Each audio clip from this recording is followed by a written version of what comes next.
Hey there, curious minds. Welcome to Panda Explains, where we make learning new skills as enjoyable as a panda's day out. Today, we're getting our hands into the magical world of pottery. Ready to shape, mold, and create? Let's get started.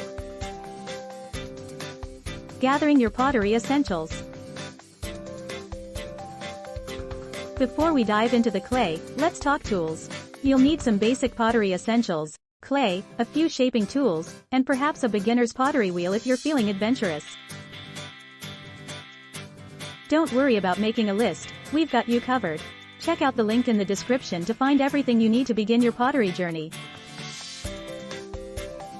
The basics of pottery. For starters, we recommend earthenware clay. It's perfect for beginners, easy to work with and quite forgiving. Preparing your clay. Every great piece starts with wedging your clay, which is just a fancy term for kneading. This step ensures your clay is air bubble free and ready to be shaped. Shaping your creation. Now, the real fun begins, shaping your clay. You can use a pottery wheel or try hand building techniques like coiling and pinching. Let's start with something simple, a pinch pot. Grab a ball of clay and gently press your thumb into the center.